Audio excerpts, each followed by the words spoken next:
I will never forget what happened in the village of Ayinla those few months. My name is Tond Ajayi, and I was one of the few health officers stationed at the small clinic near the village square. I've lived in Ayinla all my life, and though it's a quiet place with rich traditions and warm people, we also believe in things science cannot explain, things that hide behind the veil of night. It all began with the death of Mama Ifonsitan, the village herbalist. She was over 80 years old, and many people thought she would live forever. Her remedies cured babies with swollen bellies and old men with aching joints. But after she passed, something in the air changed, something none of us could explain. A week after her burial, strange reports began to trickle into the clinic. First was Alhaja Risi, a market woman known for her loud mouth and peppery soup. She walked in with a fever and chills, trembling as if her soul had been pulled halfway to the spirit world. "I dey hear voice wey no get mouth," she whispered to me.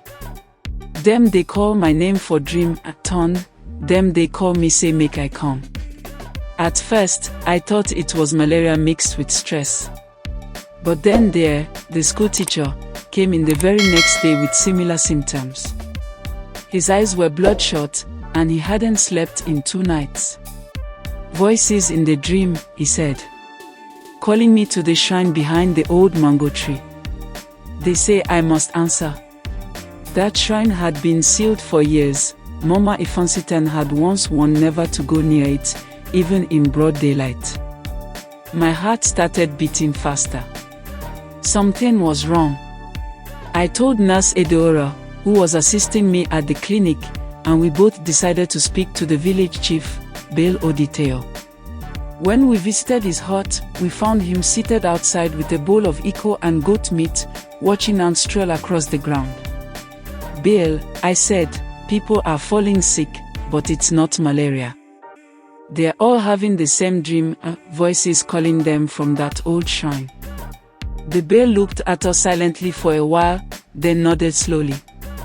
"I feared this day would come," he said, "but I prayed I wouldn't live to see it." That night, he summoned the village elders and told us a secret. Mama Ifonsitan had been the guardian of the Igon Ojo, the spirits of the dead who had not yet crossed over. She knew how to keep them silent, bound behind the veil. With her death, no one had performed the rites to keep them at rest. And now, they were waking. The following week was worse. 6 more people came to the clinic with the same story.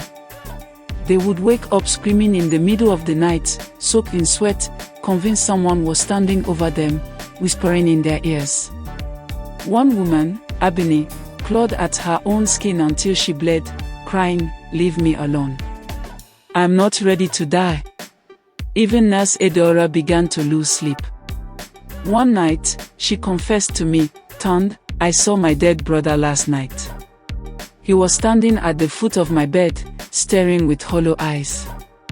That was when I knew it had gone too far. I begged Bale Oditeo to let us reopen the shrine and consult Baba Alabukan, the only remaining priest who used to walk with Mama Ifonsitan. At first, the Bale resisted. It was taboo to disturb the shrine, but the pressure from the village was mounting. Finally, on a moonless night, we went to the edge of the forest where the shrine lay under thick vines and silence.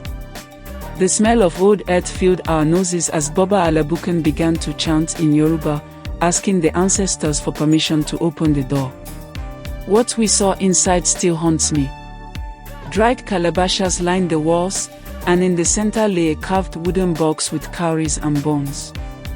Baba Alabukan opened it slowly and removed the torn scroll with symbols and names written in charcoal. "These are the names of the dead who never passed," he said. "And their voices now want to live again." He explained that each person who dreamt of the voices had a spiritual tie, either through ancestral deaths, broken oaths, or interrupted rituals. Mama Ifonsitan had silently shielded us from all of this, without telling anyone.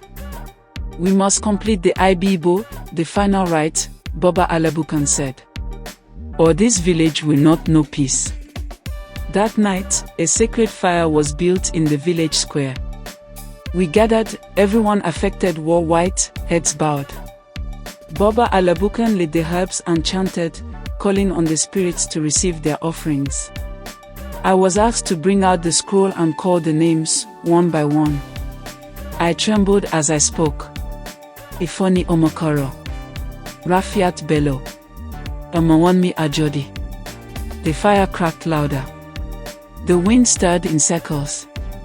As we called the last name, Abeni, the woman who had clawed her skin, collapsed in the sand and began to shake violently.